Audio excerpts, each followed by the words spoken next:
Welcome back to my show. So sorry for being late. The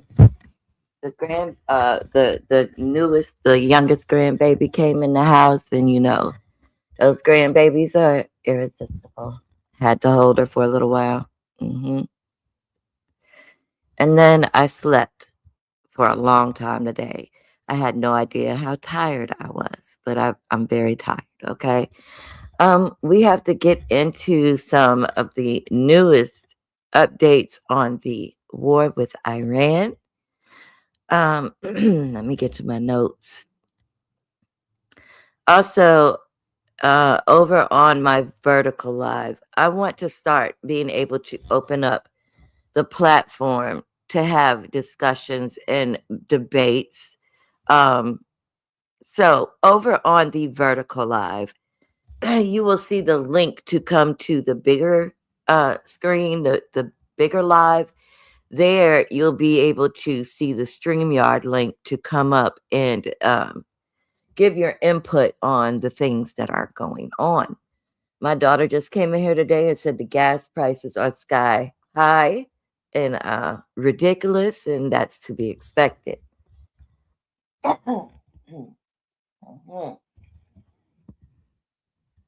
Thanks, Patchy. Hey, Judy. Hey, Patch. Hey, everybody. Hey, my Sparkle. Hey, Vibrant. All right, y'all. So tonight we need to talk about what is happening right now with the war involving the United States, Israel, and Iran, because this situation is escalating very quickly. And what started as a targeted military strike has now turned into something much bigger. Missiles are flying across the Middle East. U.S. troops have already been unalived. Oil markets, like I said a few minutes ago, are starting to shake. And experts are warning this could become a full regional war. I already have been calling it the Iran war. I think this is going to turn into World War III that will develop into the New World Order, one world government. But I digress.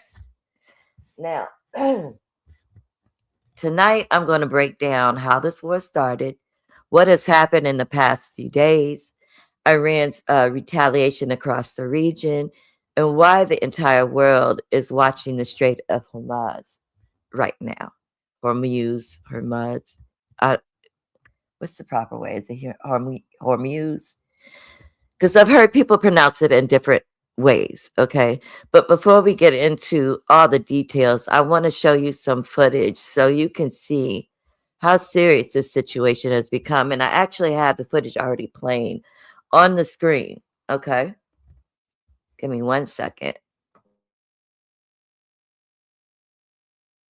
And again, I want to open this up to where people can express themselves. If you want to hit the link and sound off, again, I have a link pinned in the vertical that will bring you to the bigger live where you can hit the link if you choose to.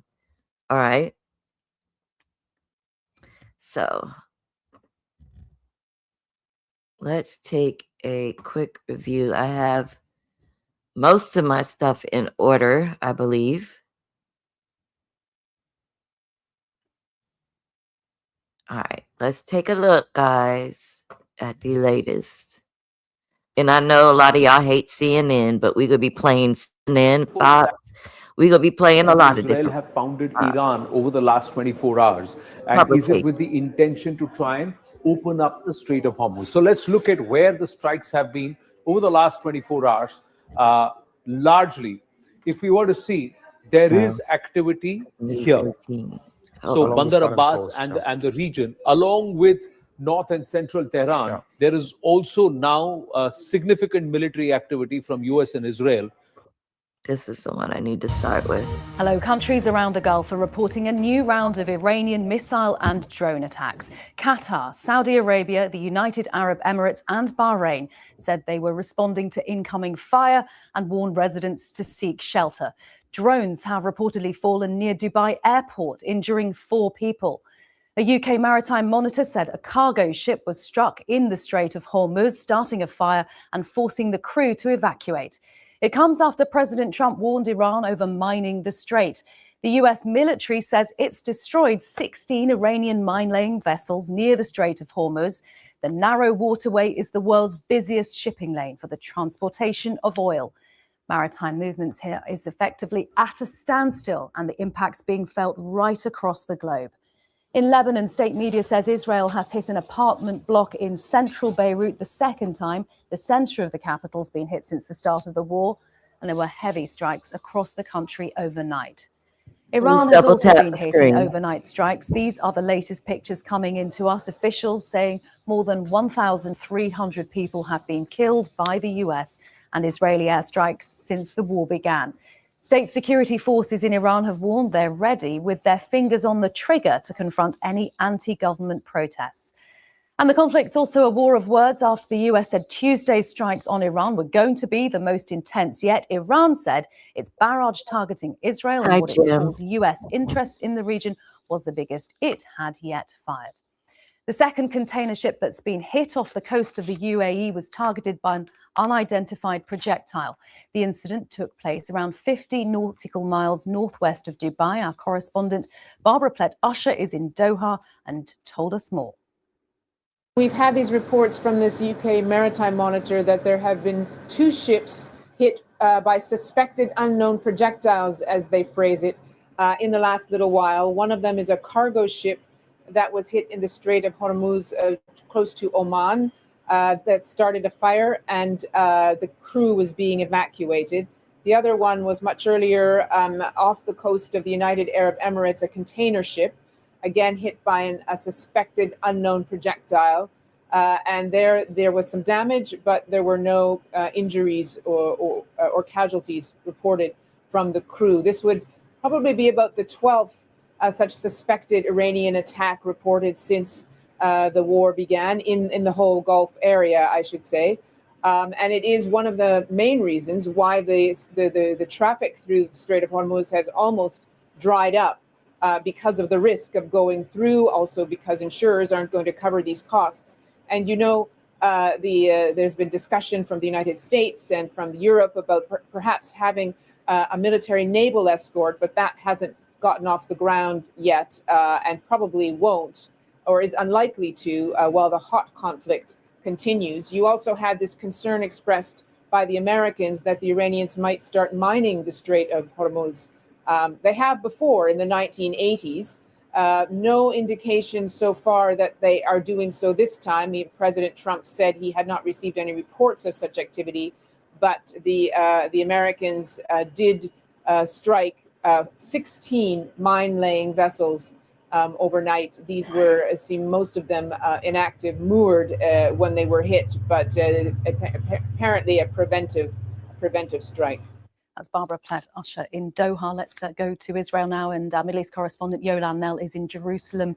Yolan, what is Israel saying about the strikes it has been carrying out on Lebanon and Iran? Hey, Burn Dog. Well, after a day of some of the heaviest bombardment yet on Iran yesterday, the Israeli forces and American forces working with them kept up their attacks on Tehran overnight. Explosions reported there. The Israeli military saying that it also attacked what it said were command centers for the armed forces in the west of Iran. And in general, it has been deepening the damage to the regime, it says. Millions of Israelis in the center of the country, people living in Jewish settlements in the north of the occupied West Bank. Here in Jerusalem, people were also woken up by alarms that went off repeatedly in the night to warn of incoming rockets from Iran. We heard the thuds of loud interceptions overhead. There are not reports of casualties, but that does really underline how the Iranian government has still got this military capability, is still able to fire ballistic missiles at the direction of Israel. And with that incoming fire continue to come from Iran, Yolanda, how is public opinion being shaped by the continuation of this war? Yeah, it does come as something of a surprise that, there's so much disruption to normal life here. People sent off, rushing to their... And I'm going to pause this. Like, when this is over, Let me make sure y'all can hear me. When this is over, we're going to take a step back and we are going to look at what's happening here in the U.S., okay? Let's finish this up and then, hey, Dave, we're going to go ahead and look at the synagogue attacks as well as Old Dominion University. Let's finish this up.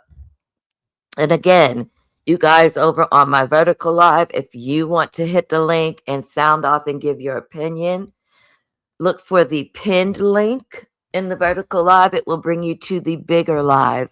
There you can hit the link to come up and talk if you want to. Shelters several times in the course of the day, yesterday and today in the north of Israel. There is the ongoing fighting with Hezbollah, so there is the risk there of drones incoming and missiles, people going to their air raid shelters frequently because of that. But the public support for Israel's war with Iran does remain very high. That is because people see Iran as having been something like an existential threat. That is what, the polls indicate when it comes to Jewish Israelis in particular. And they want this war to deal with the ballistic missile threat from Iran, its nuclear program, and also its support for proxies around the region, in particular Hezbollah in neighboring Lebanon. But that said, the Israeli media reporting today that while you still have these comments from the Israeli Prime Minister Benjamin Netanyahu in particular, who was posting on X late yesterday, calling on the people of Iran to overthrow their religious leadership and gain their freedom. He said, "We will pass the torch to you, grasp your destiny." Well, the Israeli media commenting that really it's seen now by Israeli officials that it is much less likely that regime change will come about directly as a result of the US and Israeli joint action in Iran. And instead, what is really being focused on in the target list of the Israeli military is going after the military and governing capabilities of the Iranian leadership. Yolande, thank you very much. Yolande now in Jerusalem. Well, from Israel to Lebanon. I've been speaking to Lena Sinjab, who's in Beirut, and she's been telling us what it's been like with those strikes by Israel from the last few hours. Well, I woke up in the early hours of the morning around 5 a.m. to the sound of the attack, apparently coming from a vessel, because it was really loud coming here from the seaside, and then the explosion followed. The attack took place in Aisha Bakar neighborhood, which is, up the hill from where I live, like few streets up the hill. This is pretty central Beirut, and we can see the pictures of the aftermath. At least 3 apartments, 3 stories were targeted. The Israeli media is saying that it was targeting Islamic group. 4 members were hit, but we don't have any confirmation yet about that. But these kind of attacks in central city, in residential areas, away from Hezbollah's stronghold, are sending waves of fear among the Lebanese. And this is the second time in a course of a week an attack happens in central Beirut. A few days ago, also very close to where I live and where I'm standing now, at the seaside, a hotel, a 5-star hotel was hit by the seaside. Israel said they were targeting a Revolutionary Guards member. By the way, Earth is so flat. You are speaking my language. I am a flat earther, by the way. Let's keep going. And yesterday, the Iranians came out to announce that 4 diplomats were killed. As much as this is causing anger against the Israelis, with more attacks on civilians, 500 have been killed so far. 700,000 are displaced, and most of them are out in the streets in shelters or living in tents with nowhere to go to. But it's also causing anger against Hezbollah and the Iranians, for firing rockets against Israel, causing this whole war, and B, staying among civilians, which is prompting targeted attacks against civilians who have nothing to do with this war and paying the highest price in this war. Yeah, and the difficulties caused, Lena, by the movement of such a large number of people. You mentioned 700,000 now. Yes, indeed. I mean, we have these are the figures registered as displaced, but it may be more because some people stay with their families or are able to check into five-star hotels and stay there, or even left the country as a whole. But the question is, for many, is when is this ending? This is the second time Lebanese are forced to be displaced, forced to leave towns and villages and homes, and y'all about to make me go down the flat earth rabbit hole. Ooh, let me hush. Because of the war, 15 months ago in 2024, they've lived exactly the same experience.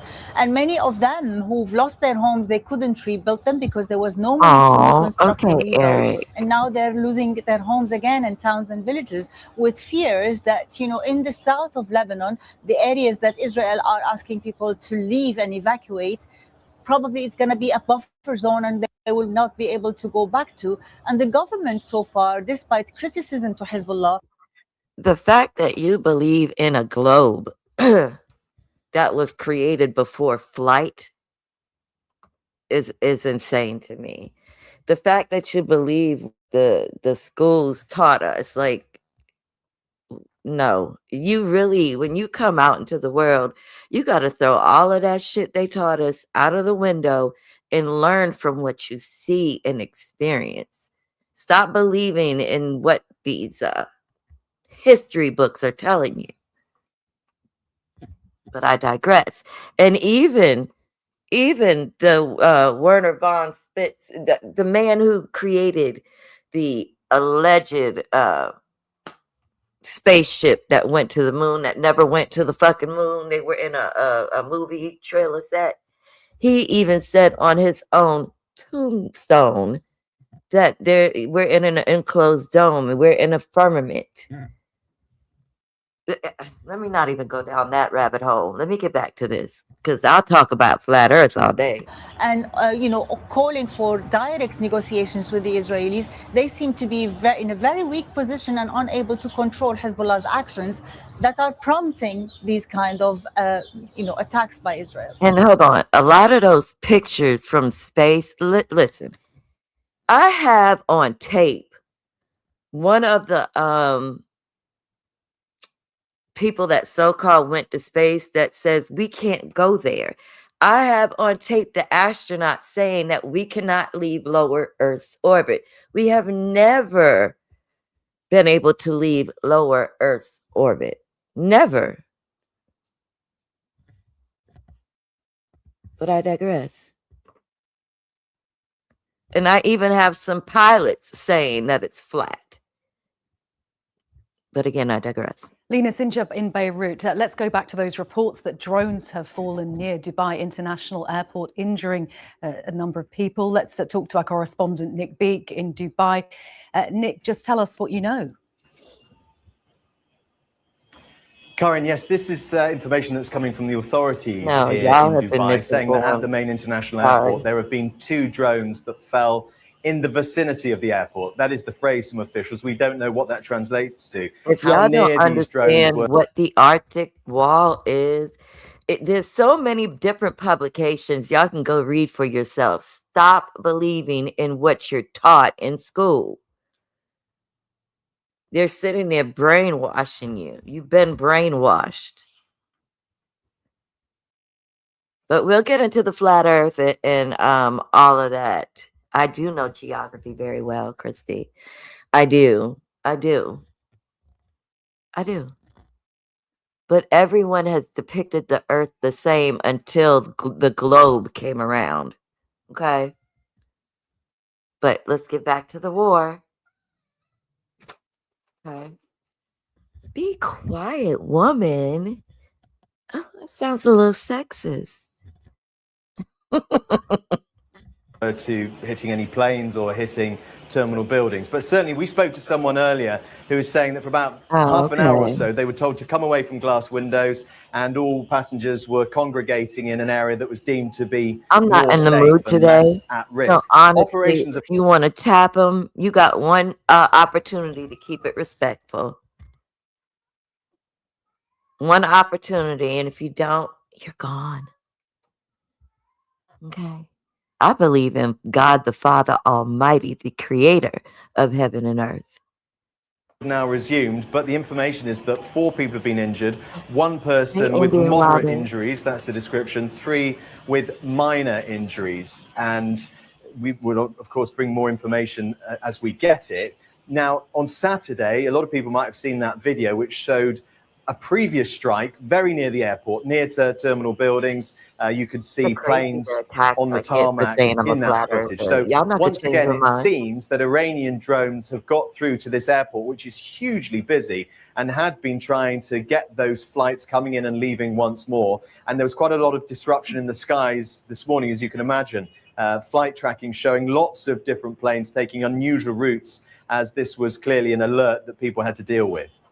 And Nick, from what's going on at the airport to what's going on off the coast of the UAE, tell us more about those reports of a cargo vessel, a 3rd cargo vessel, being hit by a projectile. Yeah, you're right, Corinne. Iran seems to be continuing its strikes at land and at sea. In the Strait of Hormuz, what we've seen is 3 reported strikes on vessels in the space of a few hours. Now, that is something we haven't seen. Previously, over the past 10 days, there have been 10 reported incidents, attacks on vessels, but now we've seen this cluster close together, and obviously it follows the Americans hitting out, saying that they'd managed to strike 16 Iranian vessels. In those 3 cases this morning, in the most severe, it would seem, there was a fire that took hold. There had to be an evacuation. We haven't got the latest on the condition of the crew on board and what happened to them, what this evacuation process looked like, how long it lasted for, and what the consequences have been. With the other 2 incidents, we were told that the crews were safe and well, but clearly a concern, and it highlights once again the threat to vessels that for the most part are stuck in the Strait of Hormuz at the moment, fearful of moving through what is an active war zone. Please double tap the screen. In Dubai and in the wider United Arab Emirates, what's the continuing effect on daily life of all this?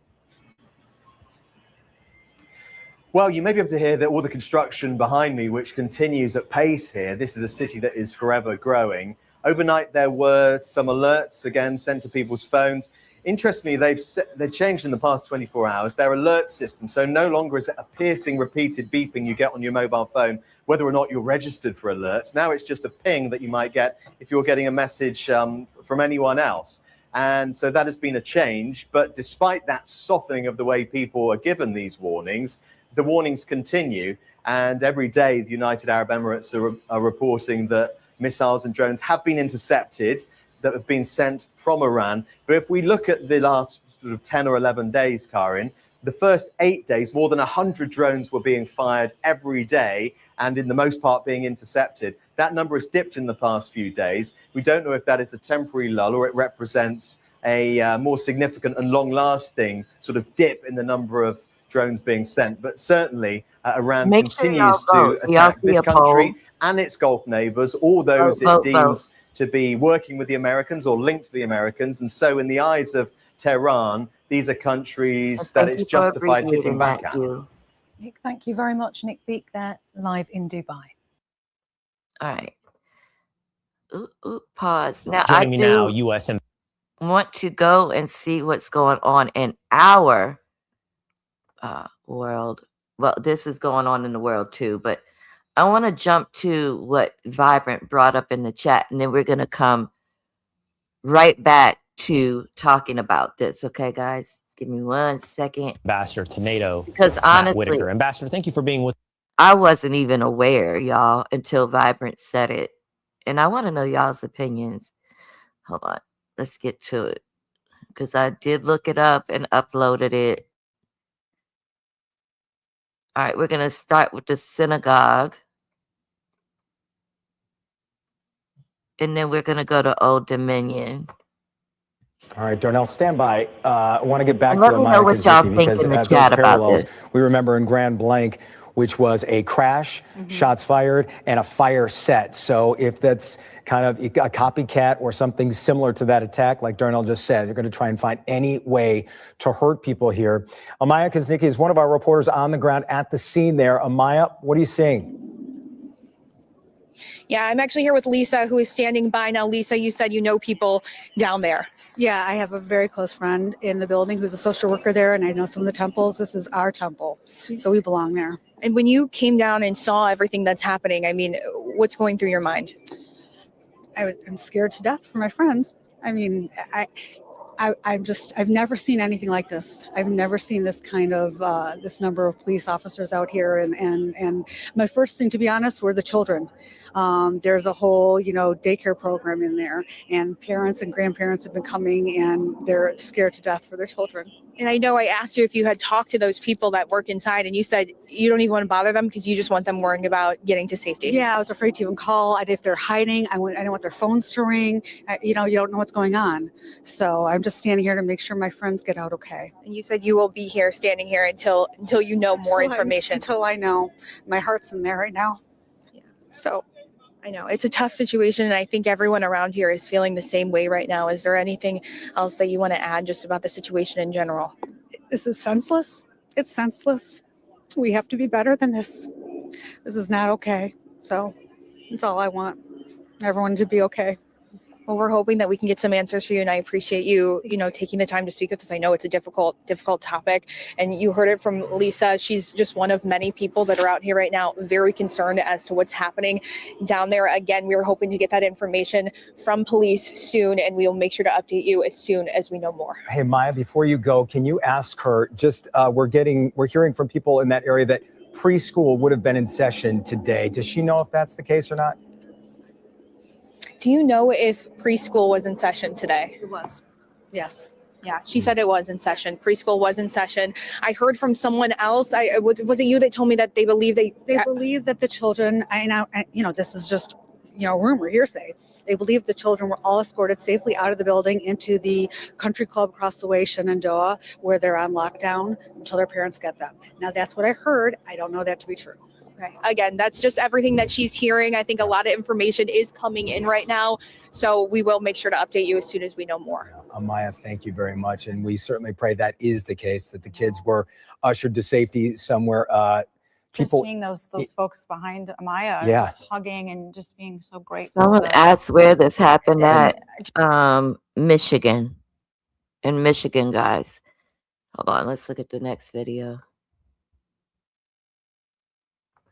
And then we're going to go to Old Dominion and see what's going on over there. That we have now confirmed that the shooter in this situation is dead, taken down by security there at the church. This is according to police. So we have now confirmation that the person who was responsible, according to investigators, and trying to do this, whatever it is this person was trying to do, the violence, this person has been taken down, shot, and killed. And so that now we've confirmed the shooter in this situation is dead. That confirmation coming to us here in the 2 o'clock hour.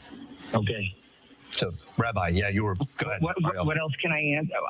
So in terms of facts, I can't give you any more than you already have. Here's what we're asking now, Rabbi, if I may, because the shooter in this situation dead, that coming into the newsroom now, but that does not necessarily ease the fear in the Jewish community right now, just on a human level. Can you explain to us what is in the hearts and minds of so many Jewish Americans who certainly feel like there has been an increase in attacks, an increase in hatred, not just coming from afar, but right here at home? It is petrifying at times. It also brings people together, and it gives us a sense that we together can get through this. Who are we deporting, Edward? Edward? There's no question that there is an elevated level of fear, and following this, I'm sure that there will be many more levels of fear and a need for increased security on many different levels. That will be both visible security and things that won't be visible to the naked eye, but things that we know about that will be instituted at, I'm guessing, many of the different institutions around the community and probably around the nation to a large extent. People are nervous, and people ask all kinds of questions about, is it safe to show my identity outwardly? Can I wear a outward sign, whether it is a head covering, a yarmulke or a kippah, or some sort of necklace, or do I need to hide that? People have asked me. I also teach at the high school one class on Jewish identity, and we discuss this all the time about, is it safe to show Jewish identity publicly, or is it something that we have to hide? And there's not one right answer. But this is going to definitely impact that and impact how people feel about publicly showing. So for some people, it will make them want to show it more and say, I am proud of who I am and you're not going to scare me. And there are other people who understandably are going to say, I'm not so sure. I'm very proud of who I am, but I need to be cautious, show out in the world. And both responses have to be validated and have to be understood and have to be respected. And I think that is going to be one of the key things going forward. Michigan. This happened in Michigan. Come back. We want to get you to that breaking news out of Norfolk, Virginia. Which now this is about the Old Dominion opening fire at a shooting. Building in Old Dominion University. We've learned 2 other people were injured in the incident. Let's bring in Anna Schechter, senior coordinating producer for CBS News Crime and Public Safety Unit. Good to see you today, Anna. What can you tell us about this incident? Good to be with you, Mugo. Well, a gunman was able to gain entrance into Constant Hall inside the university there, very close to downtown Norfolk, and of course, very close to a large military base there. So a lot of security personnel in this general area, and police were able to respond very quickly, which thankfully likely saved lives in this case. 2 people were injured. They're transported, both of them, at the same nearby hospital. We don't know the extent of their injuries, and hopefully we'll hear that soon. We're also awaiting the identity of the shooter, Mugo. And I know, Anna, this is obviously still in the very early stages as investigators try to figure out what happened, but do we have any idea why the shooting happened, why the shooter targeted the university? It's a great question. It's always the number one question on investigators' minds once they've triaged victims. They want to look at motive. They want to try to answer that question and also use that as they review their safety protocols. How was this able to happen? We do not have a motive. We do not know if the gunman knew the 2 victims and if the gunman was targeting those 2. The FBI is assisting the local police there in Norfolk. Local police are the lead investigative body on this, and we do expect to hear more in the coming hours about the suspect's, the gunman's identification. They might even still be reviewing it and confirming it at this hour, since this just happened, Mugo. We're in the very early stages of the investigation. Yeah, Anna, in fact, we have a statement right now from the FBI Director, Kash Patel. It reads, FBI personnel are providing assistance and working with local authorities responding to the shooting at Old Dominion University, and we will update as able. Anna Schechter, thank you for joining us today, and thank you for your time. We appreciate it. Yeah, we're going to look also at want that. to update you on that breaking news out of Norfolk, Virginia. Police and the right back ATF to the on the war. scene of an active incident. This is at Old Dominion University. In a statement from the school, officials confirm a gunman did open fire in a main hall and 2 people were hurt. Reporters from the scene say that the shooter has been neutralized. News Nation's affiliate Wavy is on the scene with more details. We're hearing people that said they heard the gunshots. So Please that, and they abbreviate said they were that not word. in Constant Hall today, where the shooting appears to have centered around. So Please. we still do not know if all the shots were fired inside or outside. Right now, I just saw Norfolk Police K9 units have arrived on scene and are going around the building right now as part of this, because we now know that as you were just saying, that the shooter in this case has been neutralized. We do not know how many victims there might be, but we do know that my photographer and I, driving here, saw 2 ambulances leaving the area at a high rate of speed toward Norfolk General. So we can infer that we will likely hear more on that soon. There is a drone in the air right above us, presumably being operated by the Norfolk Police Department. They use that in their investigations, and this is going to be quite the investigation. We're still awaiting details on when exactly the call came in here. Everyone just wants to know what is going on. Of course, there's a lot of emotion right now out here. Anytime you bring up an active shooter, which unfortunately is not something new to this area, not something new to this country, it can be a very, very disturbing thing. And right now we are continuing to see police do their work, hearing what shooter in what happened today here at Old Dominion University has been neutralized. All right, classes and other university activities are canceled through the remainder of the day. Students and staff are being asked to avoid this main hall as they. Thank you for watching. Subscribe below and download our News Nation app right now on your phone, and you will. To what we were talking about, I just wanted to cover that real fast to see what was going on. And look at this shit. This happens every time. Give me a minute, y'all. Also want to update you on that breaking news out of Norfolk, Virginia.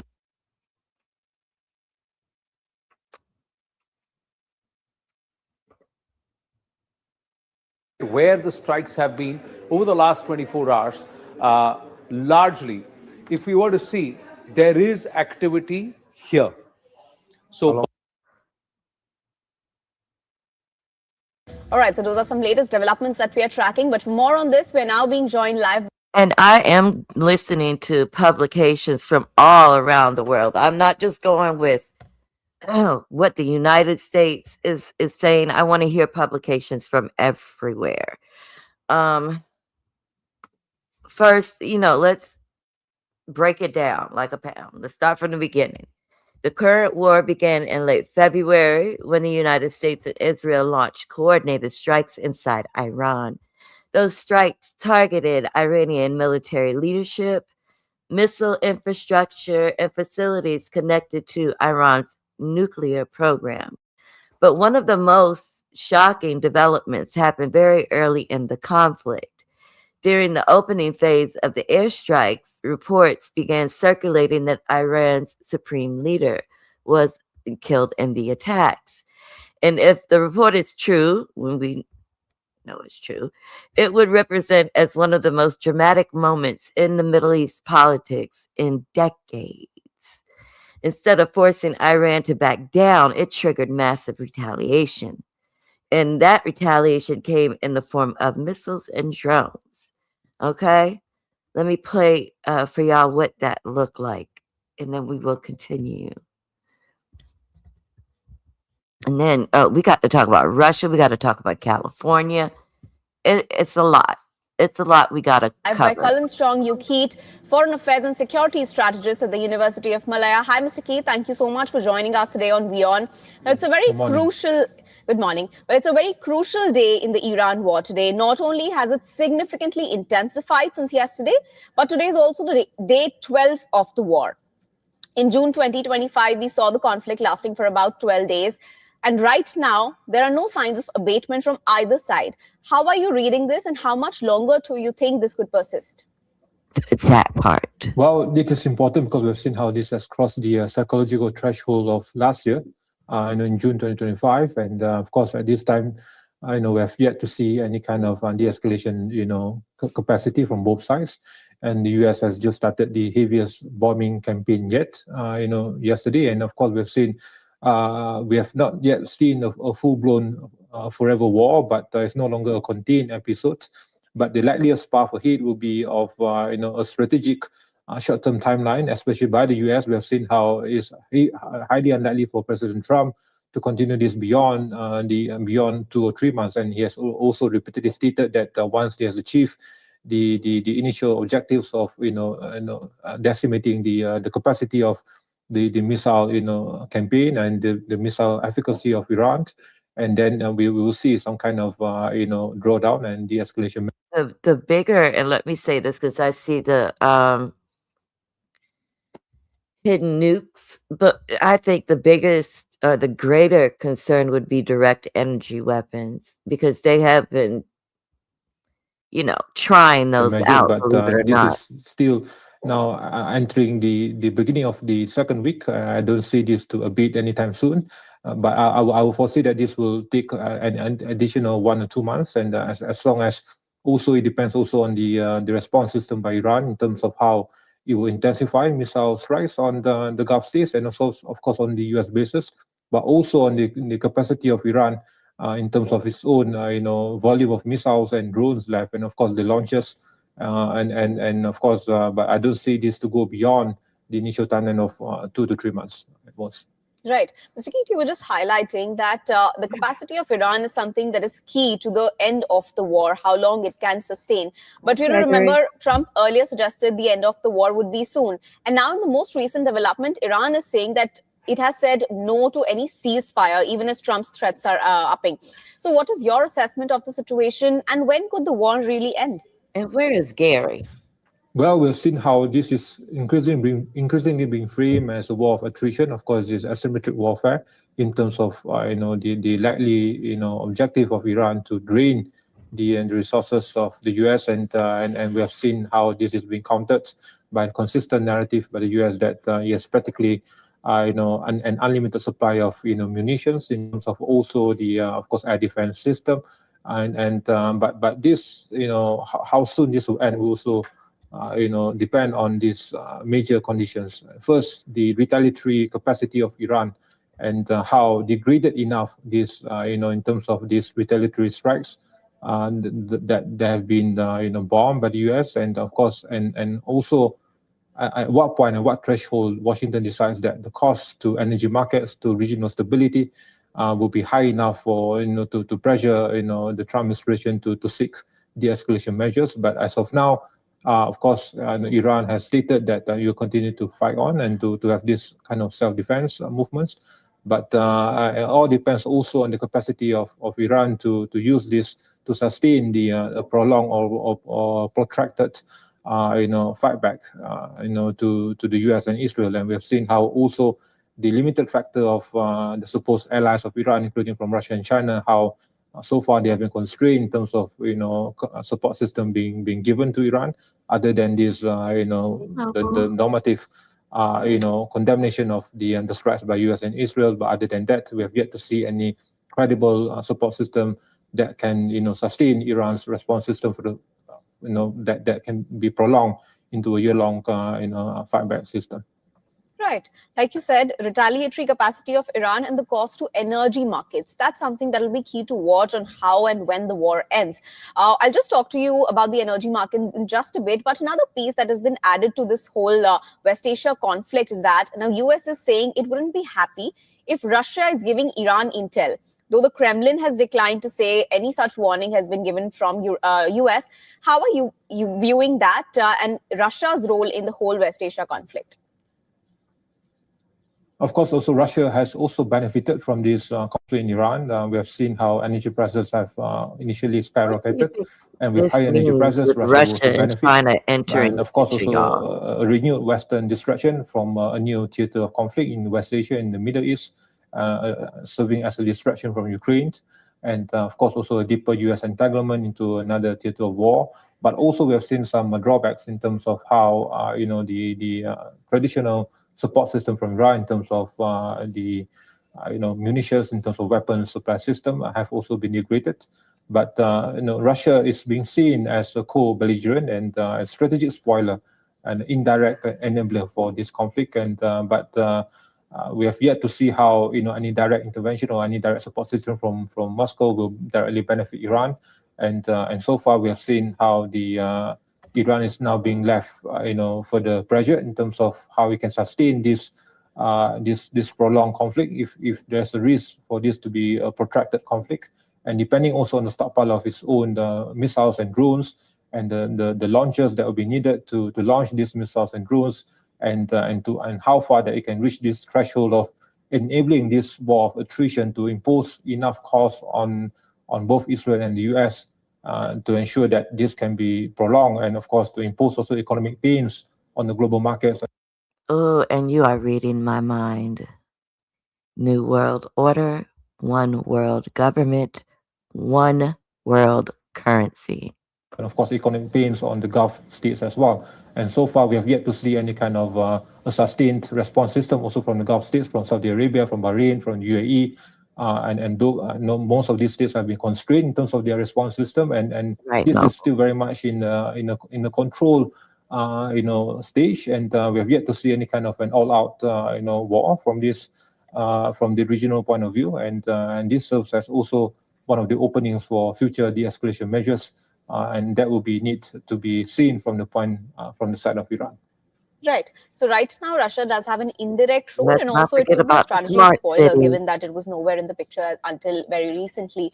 But now let's also talk about the energy. Now, hold on. Let me just mute and then continue what I have to say. Because one thing about me, I do get a little bored with certain things, so I will skip to something else. Again, as a reminder, those of you on my vertical live, if you do want to sound off on this, if you do want your voice to be heard, please click on the link that is pinned. It will bring you to the bigger live where you can hit my StreamYard link and voice your opinion, okay? Yeah, Michael. Now, after those strikes happened, Iran began launching ballistic missiles and drone attacks across the Middle East.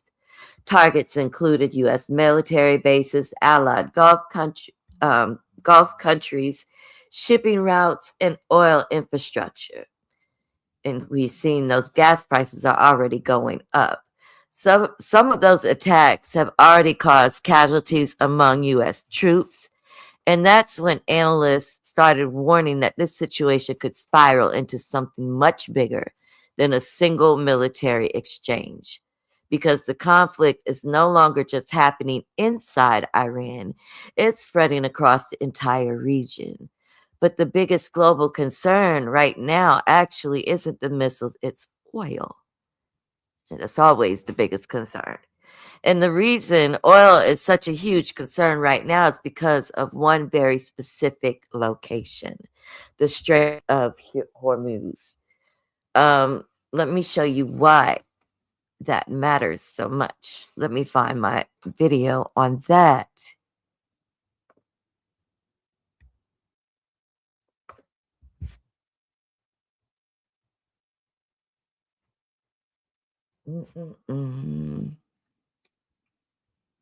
I think we did BBC, yes. I don't want to do that one yet. Let's start here.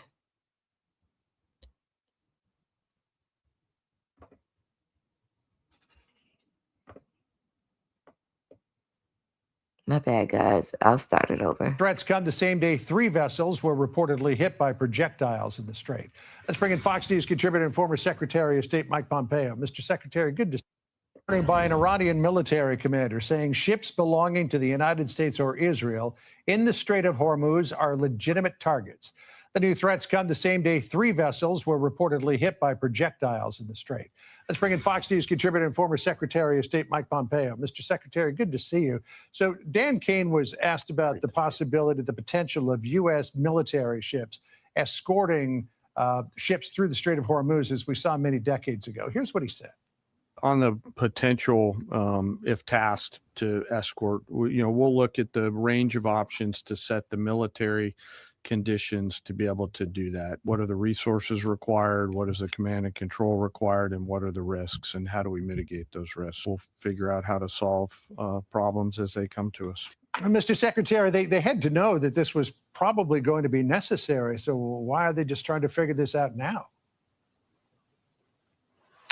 John, great to be with you. And Sandra, look, I don't think for a moment they're just figuring this out now.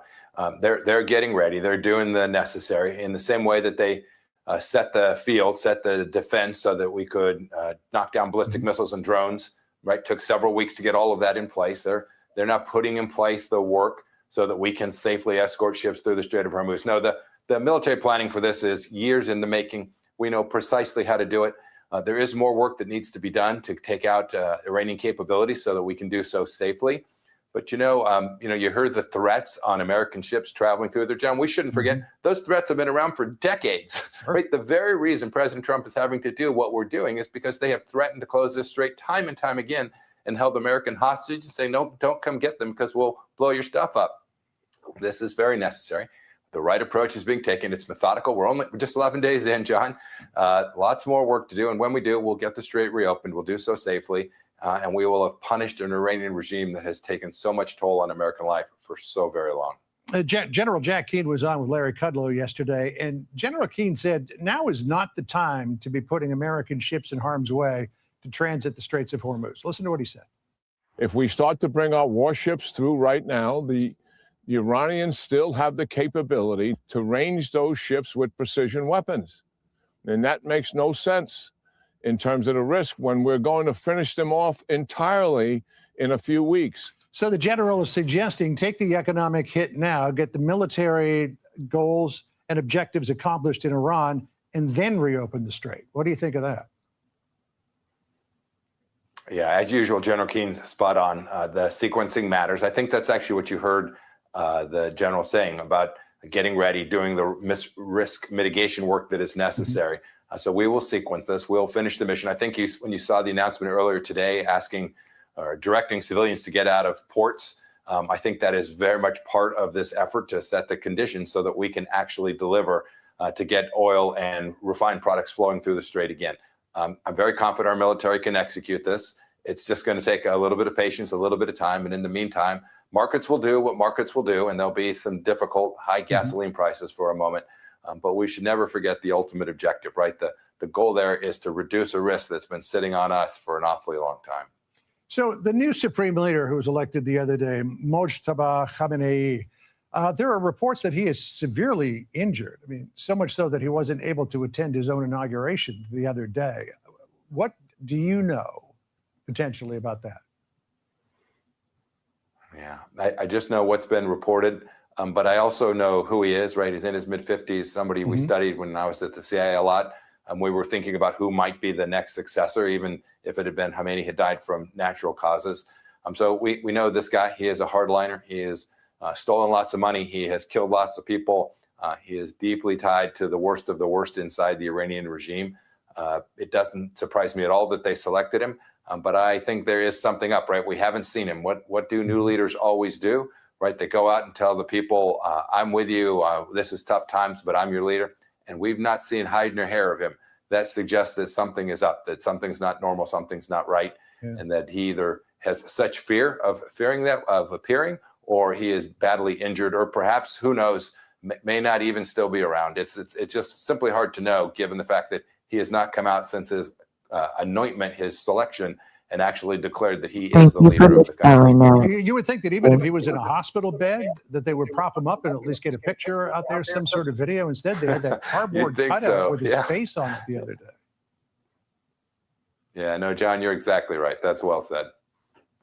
All right, Mr. Secretary, it was good to catch up with you. We will see what's going on, but certainly lots of rumors surrounding Mojtaba Khamenei and whether or not he is actually still with us tonight. Appreciate the time, sir. Great. Thanks, John. Have a good afternoon. You too, Sandra. Be sure to like and subscribe for all the Fox News latest. Connell, good morning to you. Very active morning on your end. New strikes overnight from Iran. They're also saying banks, financial institutions now off the table. Things are continuing to ratchet up, it seems. It does seem that way, right, Marky? And I think that, one of the other things that you see when you come to a city like this, in a region like this that is under fire, there's almost a surreal feeling to it as well, because even though the people here in Dubai react when the warnings come in, like we got them overnight on our phones. Actually, God's blessing, inspiration. I talked about that a little bit on yesterday. What is it? Yesterday's video? Not yesterday, because yesterday was Charlemagne the God. The day before, and I kind of spoke on the dome on the rock. I touched on that a little bit, and you are right. I agree with you. Could take shelter indoors as they're instructed to. Once the all clear is given, many of them go about their normal life. I mean, I was just looking at the city behind me. There's still traffic. There's still people out on, scooters or out for a run or whatever it may be. And then the warning comes in and they take shelter again. But, today, to your point about activity, there were a couple of drones that fell near the airport in Dubai and 4 people were wounded. However, even with that, the airport's still open and flights are continuing in Dubai today. And then the other thing, and this is really part of the wider story, we now have reports of 3 ships being hit by the Iranians in the Gulf, in either the Gulf or the Strait of Hormuz.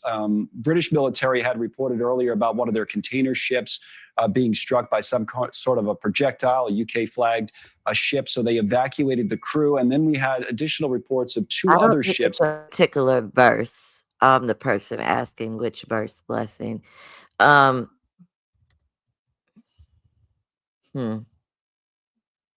has been, all of this has been prophesied in the Bible. It has. Now, like I said, the link is pinned. If y'all want to sound off and say something, you can, okay? All right.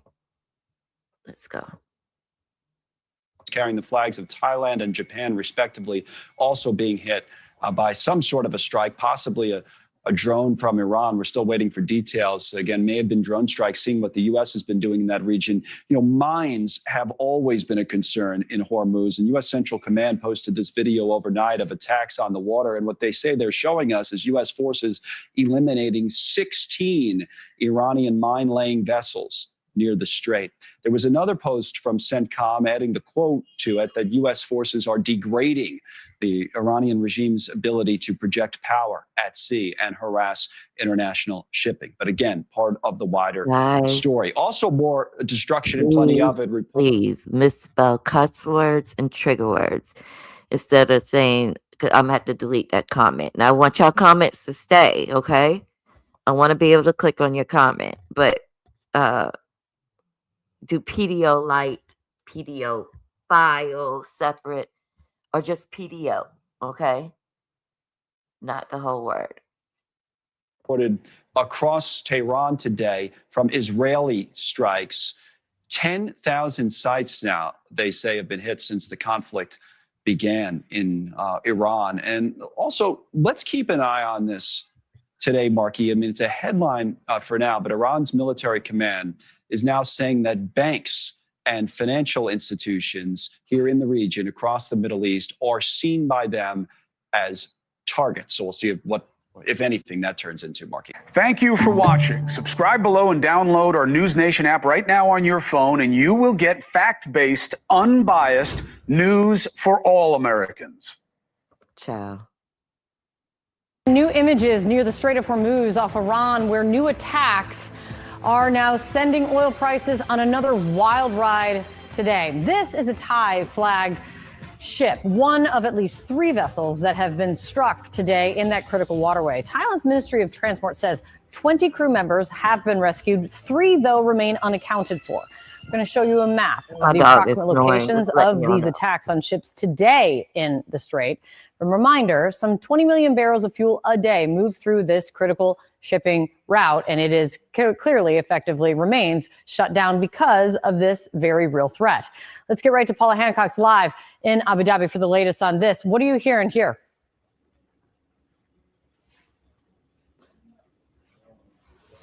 Okay, we just heard from the UK Maritime Agency, and they say that as of now, they believe that about 13 vessels have been impacted since this war started. Now, you mentioned that Thai-flagged ship. We have some more information on that as well from authorities. They said that there was an explosion at the stern and then a fire broke out in the engine room. Now, this is believed to be where those 3 missing sailors were on duty at the time. So 20 rescued by the Omani Navy. We know that the captain told the crew to evacuate. They got in lifeboats and were then saved, but 3 still missing at this point. So it is a great concern that Iran appears to be ratcheting up these attacks on vessels in the Strait of Hormuz and in these very critical waters. Now, one of the vessels we understand was a cargo vessel, so we're not just talking about the restrictions of oil getting to where it needs to here.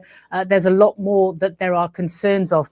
Now, a quick look at what else has been happening since Iran has said that it's going to have its most intense and heaviest operation. We do appear to be seeing a fairly consistent retaliation across the Gulf nations. Here in the UAE, we have been hearing a number of different waves of interceptions. Dubai Airport, there were 2 drones that hit nearby. We understand that 4 people have been injured there, authorities saying in the vicinity of Dubai Airport that fell. Flights have started to take off again now, though. We also know that in Bahrain, in Kuwait, in Saudi Arabia, they have also seen interceptions and alerts over the past 24 hours. And Iran has also expanded, if you like, its target list. We are hearing from Iranian officials through state media that they say now offices and assets of major American tech companies with operations in the region would be considered a legitimate target. Now, clearly, there are many in this Gulf region. We also had an interesting quote I want to bring to you from the Qatari Foreign Ministry spokesperson saying that from day one they had warned that this could be the potential fallout of any military action in Iran. He said, quote, "This is the biggest I told you so in the history of I told you so's in the world." Clearly, there is frustration and anger among leaders in this region. Kate. Very clearly. Paula Hancock, thank you so much, Paula, for bringing us all of those new headlines. I really appreciate it. The geography is extremely well known and understood. And perhaps because of that, the risks currently being faced are so severe. Take, for example, Maersk Shipping, which has got at least 10 ships that it says stranded in the northern part of the Strait of Hormuz, and many more on the outside that it can't get in or out because obviously the waterway is so difficult. In addition, they are refusing to send now ships up through into the Red Sea because of the possibilities of the Houthis and the risks around Yemen. As a result, something like Maersk is saying the current situation is absolutely uncharted and unprecedented. Some of the hubs on which global trade does rely on are actually being affected, are being closed by the situation right now. It's true from Jebel Ali, it's true for Abu Dhabi. It's true for a few of those hubs, and this is going to create ripple effect, I think, for a while, as we need to see how this is going to sort itself out. In the short run, we can manage this, but if this was to endure, this would create, I think, serious congestions and serious issues across the global supply chain. What happens next is anybody's guess. The very idea that this area is being mined by the Iranians, or indeed that the US is going in and starting to attack those various rubber dinghies and ships that's doing the mines, it's simply unheard of, and frankly, we don't know how it will develop. The only thing we can say with any degree of certainty is that as long as that waterway remains closed, then the price of oil just keeps rising. Richard Quest, CNN, London. With us now, CNN national security analyst Beth Sander, and with us, CNN military analyst, retired Colonel Cedric Leighton. And Beth, I just want to start with the latest news from what we've been seeing inside the Strait of Hormuz. This is one of the cargo vessels that's been hit. This is a new image we're getting in. Yeah. You can see the smoke coming out of that. It is one of 3 vessels hit, 1, 2, 3 over the last 12 hours or so. So what does this tell you? If the Iranians are doing this to ships in this key shipping lane, what does it tell you about what they're capable of and what their plans are? So what we're seeing now, so we started off with this idea yesterday that they were going to start putting mines in. And I think that we have to understand here that mines are part of a system, right? So it's mines, drones, rockets, missiles, right? And so in this very small area, and the only place that you can pass here is really only 2 miles, not 20 miles. And so when you have this much concentration, what the Iranians are telling us is like, we're in, right? This is now, they have made a decision that they are shutting their own access here by laying these mines. They're shutting themselves in, essentially, and it's worth it for them. So they're all in now. One of the things that been saying in the papers this morning is the Iranians are showing they have a vote in all of this. And just to give you one more sense of what this is, them shutting down the waterway, you can see ships here on one end of the strait, ships here on one end of the strait. But by and large, this area here, this most narrow area, 20 miles wide, but the shipping lane itself really just 2 miles, that all but empty. Cedric, I want to go to you with one other development overnight. This is inside Iraq. Right inside Iraq, a key U.S. diplomatic support center was struck overnight. I'll put it was right here. You can see it right here. What, again, does that tell you about what the Iranians have in mind and what they're still capable of? Yeah, so John, good morning. What they're doing is they're actually looking at all the different important target sets. They've had a real opportunity to, in essence, case all these targets. They know exactly where our diplomatic facilities are. They know where some of our CIA facilities are. They know where our military facilities are. And the reason they're doing this is their way asymmetrically of going after us. On the one hand, we measure things like number of aircraft taken out. We measure things like number of vessels taken out, and how many we've put to the bottom of the Persian Gulf. To be objective, we know where schools are, do we not? Before we launch a strike against a community or a country. So how the hell did that school get hit? Get the fuck out of here. That's all great. But the problem is the Iranians are fighting with other means. And as Beth was pointing out, they are using things like drones, missiles, and mines to take that asymmetric effort forward. Let me tell y'all the reason why I'm trying to, and I get what you're saying, CNN and Fox, I get it. The reason why I stick with news publications, because I was warned about this, people are using images from war games to try to make it seem like what's going on with the Iran quote unquote war. So I stick to news publications so we don't run into those problems, We don't want any fake news. It's bad enough we get enough of it from the actual news. But, I digress. And in some cases, they have an asymmetric advantage. And so going after, areas like logistics centers like they did in Kuwait, going after Prince Sultan Air Base in Saudi Arabia, and going after that diplomatic support center in Baghdad is exactly part of the Iranian playbook.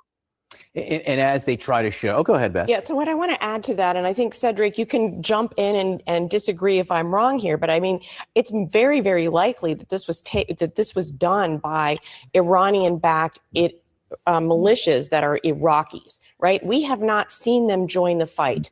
We have Hezbollah committing suicide in Lebanon, literally because, Israel is beating the crap out of them. And now we have Iraq joining in. Are we going to have Yemen join in? Are we going to have the Houthis join into this fight, which would, move us to the Red Sea? They haven't done that yet because it's not exactly in their interest right now to draw fire. They're kind of on their back heels right now domestically. But this is, again, an expansion of the war that we were kind of waiting for. It hasn't happened, but maybe this is it. Cedric, when we go back to the Straits, Go ahead, Cedric. Sorry, I didn't mean to interrupt. Go ahead. Oh no, that's okay. What I was going to say is, Beth is right, and I think we need to look at the possibility that the Houthis will get involved at some point in time, and that would then mean that two different choke points: the Persian Gulf choke point, at the Strait of Hormuz, and the Bab el-Mandeb, who, as the Red Sea empties into the Indian Ocean. That is the kind of area that we actually could see some efforts, and that is something where the proxies, just like Beth said in Iraq, the proxies are going to play a role in this, and this is definitely an expansion of the effort, and the Iranians are controlling that narrative along with their proxies, of course. Yeah, just so you can see what we're talking about regionally, this is the Strait of Hormuz. This would be the Red Sea right here. The Houthis operating right here, perhaps shutting down some of the shipping in and out of that region. One other thing, we were talking about the mines, right? The idea, CNN was reporting that that Iran may be laying mines in the Red Sea. Then CENTCOM, in the Strait of Hormuz. Then CENTCOM released this video they say is of U.S. warplanes and missiles striking the Iranian mine-laying ships.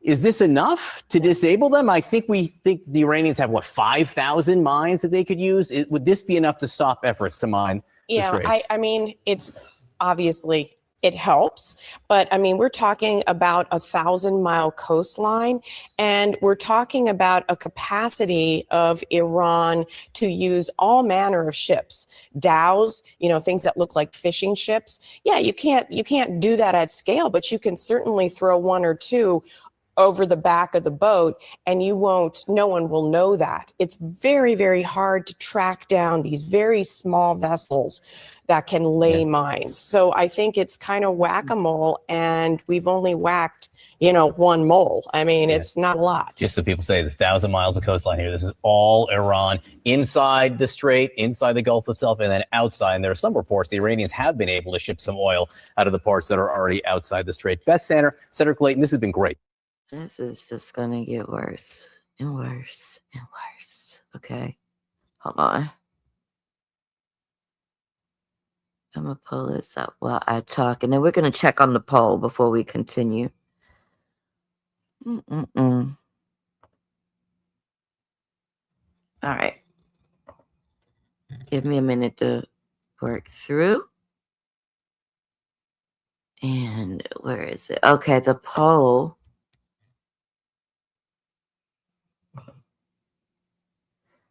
Yes, it will spread. It's winning.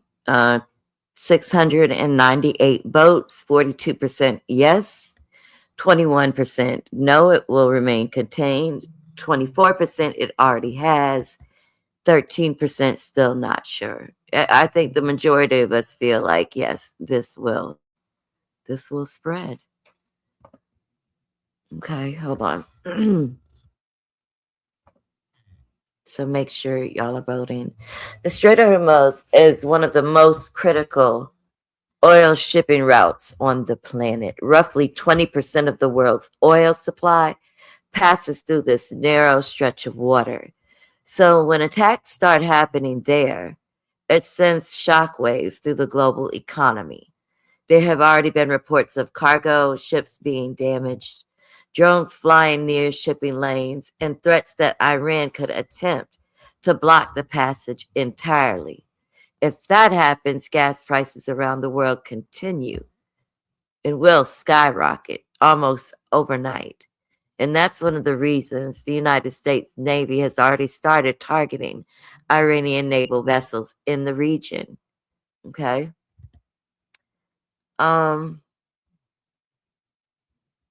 Now, the big question everyone is asking right now is simple. Where does this war go from here? Because analysts say there are two very different possibilities.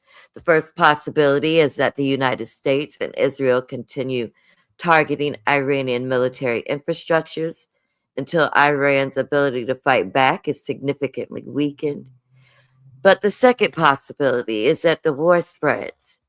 And that could mean Hezbollah joining the conflict, attacks on U.S. bases across the Middle East, global oil disruptions, and potentially one of the biggest regional wars in decades. Right now, there is no clear off-ramp to this conflict. I mean, it's up and stuck at this point. And that's why so many experts are watching the situation with extreme concern. Now, I want to go to the threat on California before we close. And again, if you guys do want to sound off, you can let me know and we will guide you to the StreamYard link so you are able to sound off. Let's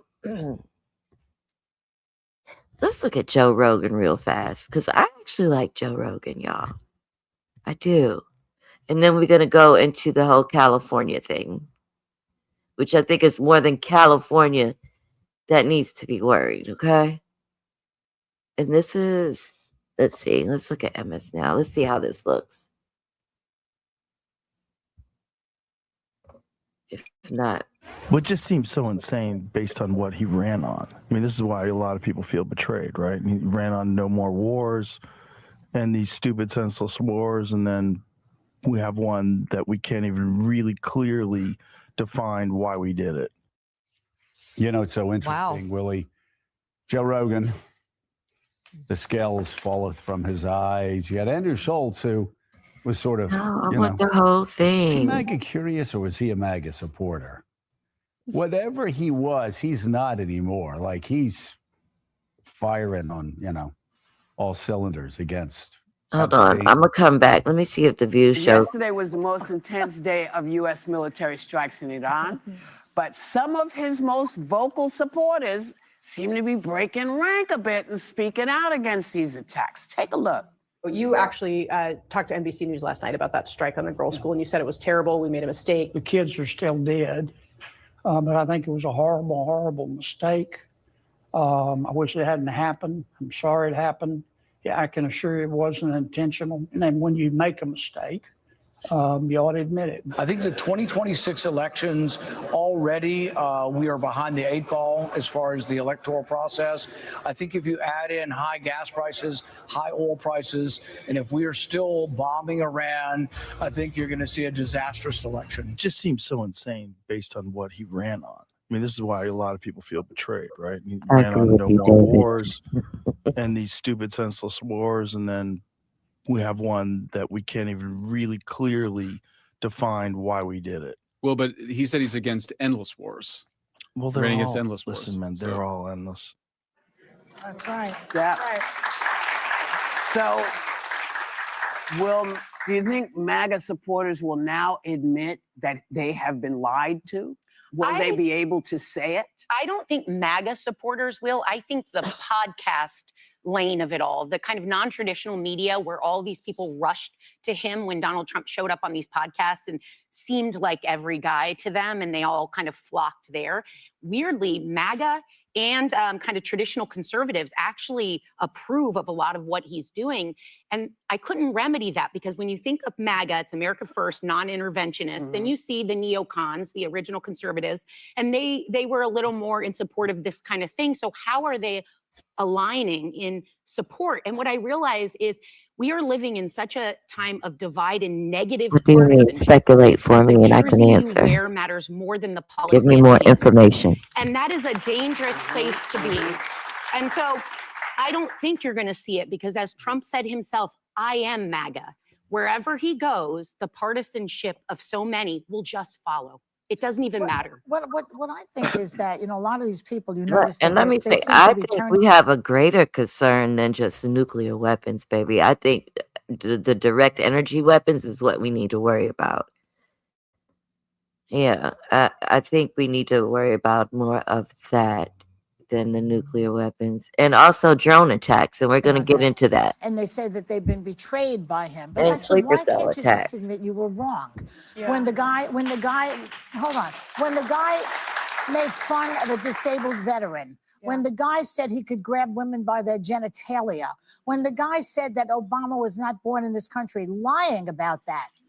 Why are you now saying you're betrayed? You didn't see it then, so what are you being betrayed about? Because Joy, it was about everybody else but me. And what happening now is validation. But to your wait a minute, point, let me finish. To having said that, I will take, as you say, I will take the win from people like Rogan and Marjorie Taylor Greene. Welcome to the fight.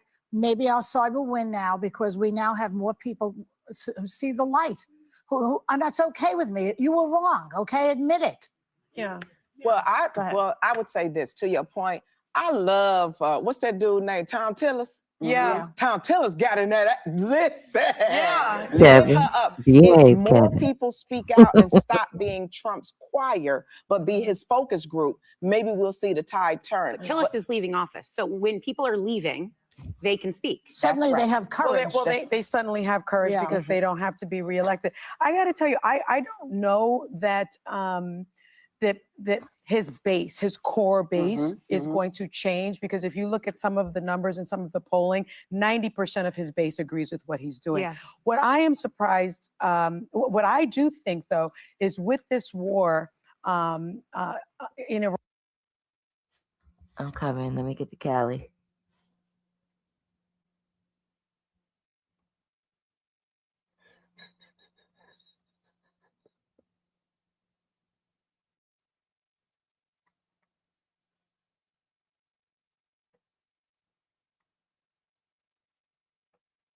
I'm coming, guys. I'm looking for something specific. Let's play what Trump had to say because I haven't played this yet. President Trump speaking to the cameras as he visits a biotech company in Cincinnati. He'll be delivering remarks from another location today where he's expected to talk about the economy, but he's talking about Iran right now. Let's listen in. Just talking about I turned the channel, y'all. I going, turned the channel. and a lot of expansion because of Trump, I have to say. But I think the 1 year depreciation is great. 1 year expensing, everyone loves it. And we did a little excursion. We had to take this little few weeks of excursion, but it's been incredible. Our military is unbelievable, the job they're doing. I would say, to put it mildly, way ahead of schedule. We've knocked out their Navy, their military in all forms. We've knocked out just about everything there is, including their leadership. Twice. We knocked out twice their leadership. And now they have a new group coming up. Let's see what happens to them. But 47 bad years we suffered with them, not only us, the rest of the world. And we're doing our job. So we had to take an excursion, but it's doing well. The market's holding up well. I figured we'd be hit a little bit, but we were hit probably less than I thought, and we'll be back on track in a pretty short while. Prices are coming down very substantially. Oil will be coming down. That's just a matter of war. That happens you can almost predict it. I would say it went up a little bit less than we thought. It's going to come down more than anybody understands. Do you have any questions, Peter? Yes. You just said it is a little excursion, and you said it is a war. So which one is it? Well, it's both. It's both. It's an excursion that will keep us out of a war, and the war is going to be. For them, it's a war. For us, it's turned out to be easier than we thought. But think of it, they had thousands of missiles, 8,000 missiles. We got many of them before they got to launch. They have drones all over the place. We got many. Now we're knocking out the drone plants, as you know, going fast. They started talking about mines. So we hit 28 mine chips as of this moment, 28. Using the same weapon, the exact same weapon that we use against the drug dealers in the water. We have, as an example, we had tremendous drugs pouring in through the water, through the sea. And now we have almost none. It's down 97% through water. Now we'll do it through land. The land is easier than water. But this is a great honor being here. It's a great company. I've known it for a long time. And you have done a fantastic job. And I'd like to congratulate you. Thank you. It's the colleagues' work. See the colleagues. It's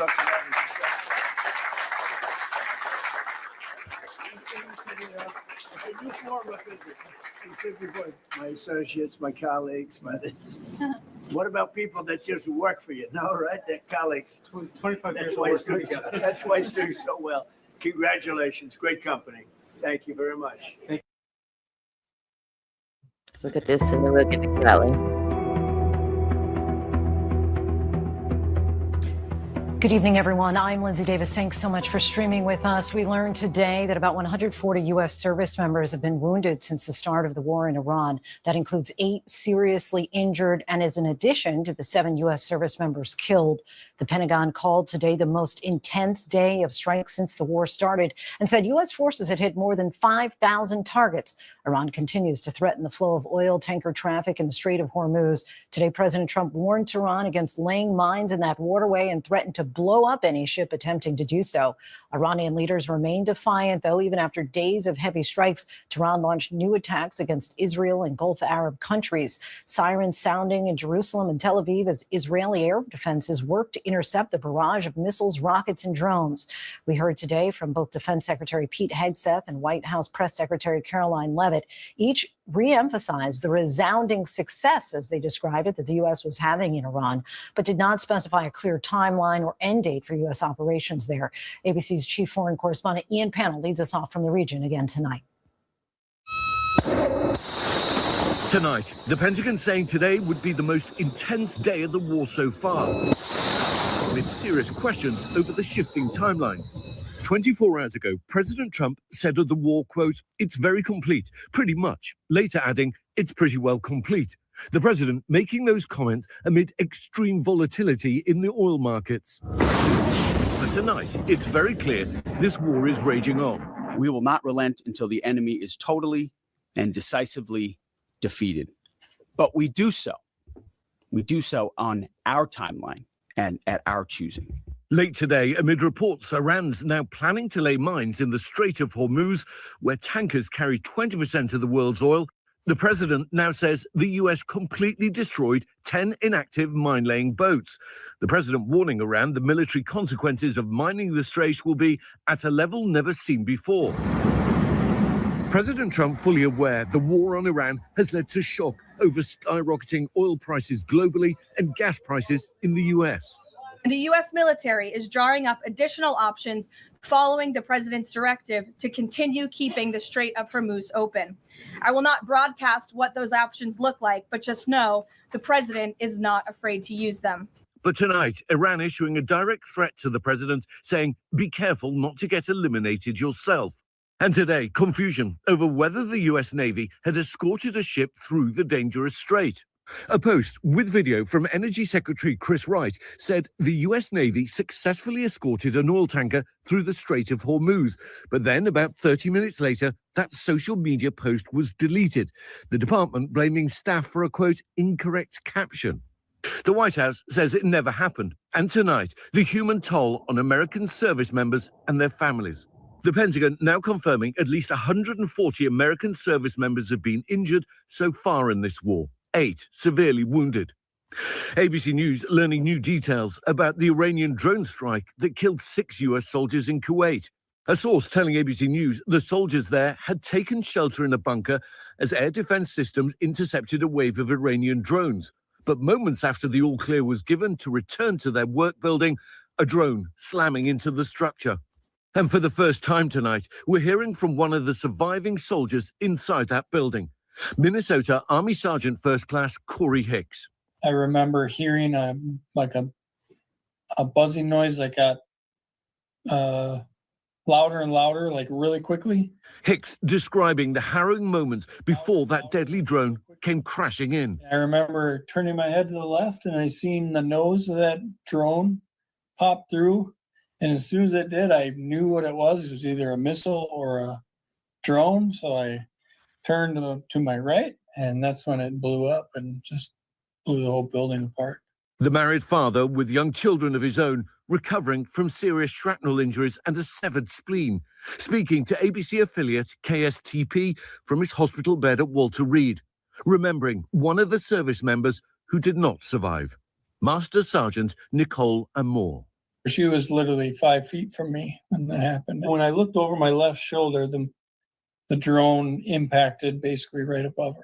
She was just the kindest woman ever. She was very caring and willing to go the extra mile for you.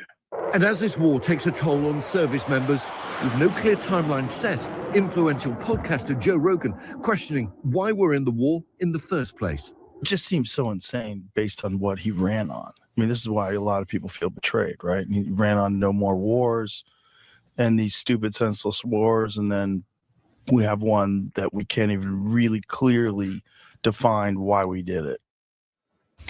Our thanks to Ian. We'll have more of his reporting later in the show. And as gas prices are rising across the country, this despite a slight drop in oil prices, ABC's Diane Macedo had a chat today with AAA to give us an idea of why that is. Axia, oil prices are down, but gas prices are still rising. Why? Yeah, they're going up. So this is the time of year when gas prices would go up naturally. And that's something to remember. This Iran conflict is coinciding with the time of year when spring break season kicks off, which means gasoline demand goes up and prices go up. Also, summer blend gasoline will hit the market soon, and that's more expensive to produce. So that cost is passed down to the consumers. We're paying about the same as we were in the summer of 2024. We are still nowhere near, though, the highs of 2022. After the Russia-Ukraine conflict began at that early spring time, we saw prices spike 60 cents in 1 week, and then they stabilized but kept going up incrementally until we peaked at $5 for the national average of $5 a gallon. That's the highest it's ever been. We're not there yet. Could we get there? You cannot predict gas prices because they're so volatile. And even what we've seen the past 24 hours, when we saw the price of crude oil go up beyond $100 a barrel, now it's back down to the 80 range. It fluctuates daily. It's too volatile to predict. But again, this is the time of year when higher gas prices are to be expected. Except gas prices typically increase around this time of year anyway because of spring break. Yeah. So how do you know whether the surge we're seeing right now is due to the war or if it's just the routine increase in demand? A good question. And you watch crude oil prices. So that's very telling, right? Because even if crude oil prices were in the, let's say, $50, $60 range, which is what we saw in 2025, you're still going to see that curve in the spring, summer, because demand's going up and gas prices naturally go up. But when you see crude oil prices hitting $90, $100 or beyond a barrel, then you know it's in direct correlation with what's happening globally. This is a global market. So even though we don't import fuel and gas and oil from Iran, there's a ripple effect, and that's why we're feeling it here at home. So you never know exactly which day, how much you're paying. Does it have to do with geopolitical tensions? Does it have to do with domestic demand? It's all sort of one package, but we do know that this is the time of year when gas prices go up because demand is rising as the weather is warming up and more people are traveling. And Aixa, what are you watching for next? Yeah, so we definitely watch for the fact that demand is going up. So we know that consumers and drivers are going to want to save at the pump. And I think this is the time when you have to be mindful. And when you're pulling into a gas station, actually pay attention to what the gas is. Sometimes people are like, how come that was so expensive? They didn't look up to see how much it was. But also sign up for any fuel rewards. Gas stations offer this. AAA partners with Shell. You can save at least 5 cents a gallon every time you pump. Those little savings add up. But also, have your vehicle maintained. Make sure your tire pressure is good. That helps with fuel economy. And also weight. When you have stuff in the back seat of your car, the trunk, maybe you've been driving around with donations. You've been. Okay. Let's go to the threat on Cali. Lord. Start here. And then we'll close. Okay. The FBI warning of possible Iranian drone attacks on our homeland. A new alert reviewed by ABC News revealing Iran's aspirations to conduct a surprise attack specifically against unspecified targets in California. The FBI saying it's warned police departments across the Golden State now of strikes by unmanned aerial vehicles or drones as tensions rise in the Middle East. Let's get straight to our chief investigative correspondent, Aaron Kontersky. Aaron, what are you learning? We've reviewed an alert that came within the last couple of weeks, Kira, just recently from the FBI to law enforcement agencies up and down the California coastline, warning that Iran is aspiring now to perhaps launch some kind of a retaliatory attack on the U.S. mainland using drones on the West Coast. The alert that we reviewed said an uncorroborated report suggested that unidentified Mexican cartel leaders had authorized attacks using drones carrying explosives, so they know that capability exists. And the separate alert that we've reviewed, Kira, says that Iran has those same kinds of aspirations. So the U.S. has broadly known for some time that drones could be deployed against the homeland. We know that Iran has been using drones significantly in this 12-day-old war with the United States. That's what killed the first 6 U.S. service members in this war. But now the FBI is specifically warning police agencies in California along the Pacific coastline that Iran is aspiring to use them to attack in the West. So why California? Why the West? Good question. And that's not exactly clear, but perhaps there's thought that Iran has these things pre-positioned on ships that are still in international waters or that could float through international waters. We know that we've previously reported, Kira, on Iran's desire to perhaps activate sleeper cells in the United States, although that's certainly far from confirmed or far from anything operational as far as law enforcement knows. It's not clear why the West Coast as opposed to the East Coast, but that's what the alert from the FBI says. All right, Aaron Kontersky, we'll stay on top of it. Thank you so much. 2 weeks since Operation Epic Fury launched the war in Iran. And tonight, Bay Area law enforcement agencies say they have received a warning about the potential of drone strikes in California. Good evening. I'm Claudine Wong. The war in Iran is now in its 12th day. 7 U.S. service members have been killed, 140 injured. Officials in Iran say more than 1,200 people there have died in the Israeli and American airstrikes. And the Pentagon just announced the first week of the war cost the U.S. $11.3 billion. And now, here at home, we are getting warnings about the potential of danger in our communities. KTVU's Henry Lee joins us live with more on the alert and what Bay Area law enforcement agencies are being told to do. Henry? Claudine, the alert is certainly alarming that Iran has at least potentially considered using drones off the coast of California to wage an attack to avenge U.S. military action. Local police departments say they're aware and working together to address this concern. The conflict in the Middle East now leading to potential threats of drone strikes by Iran in California. On Wednesday, Bay Area police agencies confirmed to KTVU they've received what's described as a cautionary warning with no evidence of any imminent attacks. The San Jose, Oakland, and San Francisco police departments all issuing statements saying they've been in contact with federal law enforcement about alleged drone threats that could impact the Bay Area, as first reported by ABC News. Oakland police say they were told there may be a heightened risk because of the situation in the Middle East and will monitor developments to determine if there's a need to increase police presence. I've confirmed that local agencies were told by the FBI that Iran allegedly aspired to conduct a surprise attack using unmanned aerial vehicles from an unidentified vessel off the coast of the United States homeland, specifically against unspecified targets in California, in the event that the U.S. conducted strikes against Iran. In San Francisco, the FBI declined to comment, but Mayor Daniel Lurie spoke out on the issue. I've heard the same report, and Hey, we feel Flag. confident that we are on top of it, and we will always keep the people of San Francisco safe. Governor Newsom saying he too is aware of the drone alert and the state is prepared for any emergency. Drone issues have been always top of mind, and we've assembled some work groups specifically around those concerns. Newsom says he's directed the State Office of Emergency Services to elevate its security posture and to continue sharing information around the clock. I think the threat is minimal. Andrew Black is a former FBI agent in San Francisco who's now public safety chief at the University of Hawaii at Manoa. I'm very doubtful they have the capability of striking the U.S. from unmanned aerial vehicles off the coast of California. I'm not dismissing the possibility that it could occur. Sharif Ibrahim is a former member of the UC Berkeley bomb squad. But if it could elicit the fear of terror in the population of California, that has a greater impact than potentially the harm of a hobby drone carrying some kind of device. So communication is key, with local police saying they are constantly vigilant and working with state and local law enforcement to digest any threats that.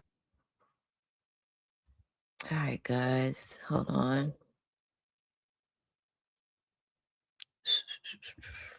Which one was I playing? Oh, let's see. Joining me now, U.S. Play Ambassador this. to NATO, Matt Whitaker. Ambassador, thank you for being with us here today. Perhaps you can help us understand a little bit what that red line might be for the Gulf states.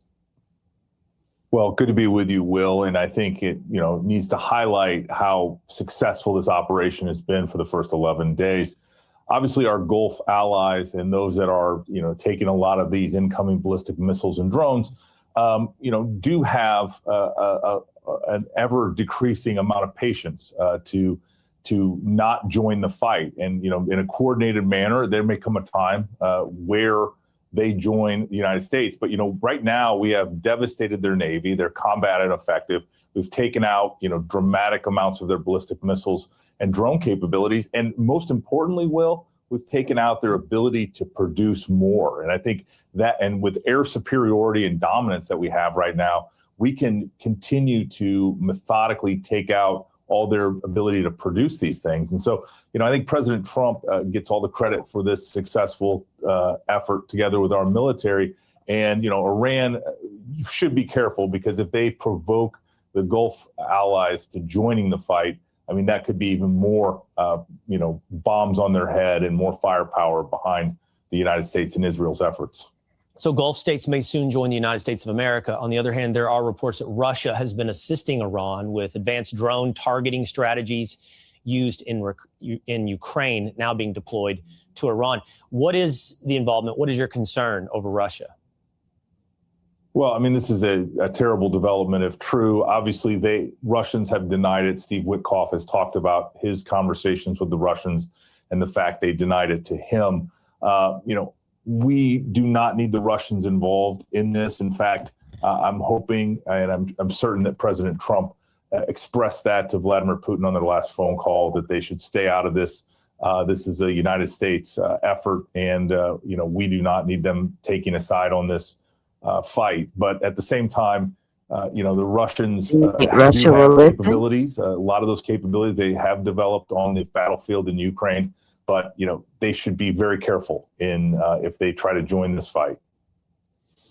Russians should be very careful if they try to join this fight. What can you tell us about China? China is one of the biggest potential losers with a relationship with the existing regime in Iran. We know what they import in terms of oil from Iran. Has China stayed out of this fight? Well, on the one hand, China certainly is not participating and is not aiding and abetting the Iranian demise, because that's what's happening slowly but surely. We're 11 days in, and they have been dramatically impacted by our attacks, and they're going to unconditionally surrender, as President Trump has said, one way or another. Whether they know it or not, they will have to ultimately give up this fight and choose a different way. But China has assets in the region. Obviously, a lot of this oil coming out of the Gulf is going to China, and so they have an interest and they're paying keen attention to it. But at the same time, we've seen no indications that they're joining the fight. But yeah, let's hope not. Okay, Russia or China. Let's just hope not. Now, I'm going to play this as I get up out of here. Oops. Because then we'll juxtapose that with where U.S. All right, so those are some latest developments. All right, y'all. And I want you guys to know, anytime you want to sound off on anything on my channel, let me know and I will guide you to the link. You could come up and say what you would like to say about whatever we're talking about. Like, I'm always down to hear other people's opinions and how they feel about the situation. So always remember that. Here's the reality. What started as a series of airstrikes has now turned into a rapidly escalating conflict involving multiple countries across the Middle East. Missiles are flying, global oil markets are shaking, U.S. troops are already dying. And the frightening part is we may still be in the early stages of this war. Because once conflicts like this begin to expand, history shows they rarely stay contained. And right now, the entire world is watching to see just how far this one goes. Be kind to one another. And make sure you like, share, comment, because I engage with all my comments. And subscribe, hit that notification bell, set it to all so you'll be notified anytime I go live, upload, or premiere. Please be kind to one another, and I will see you on another live. Good night.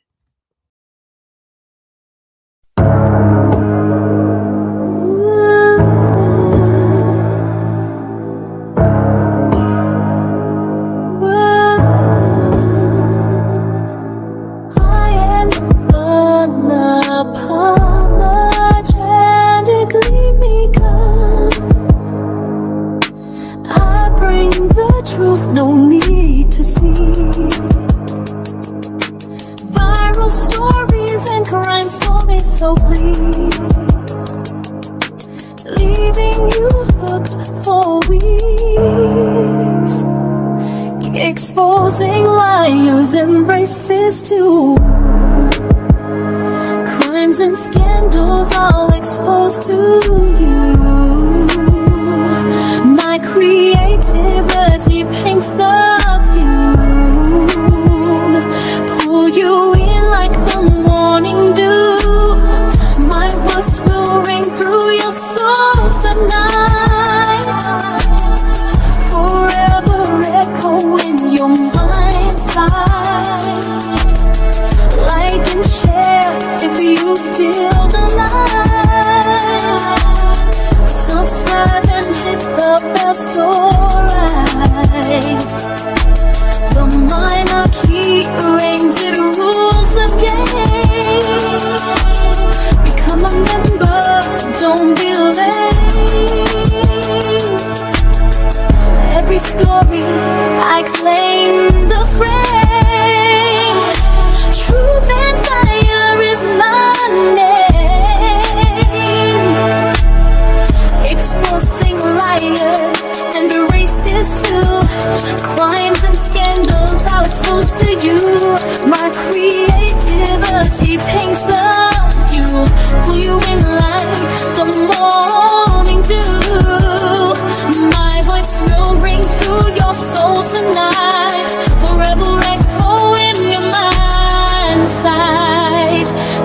and share if you feel the light. Subscribe and hit the bell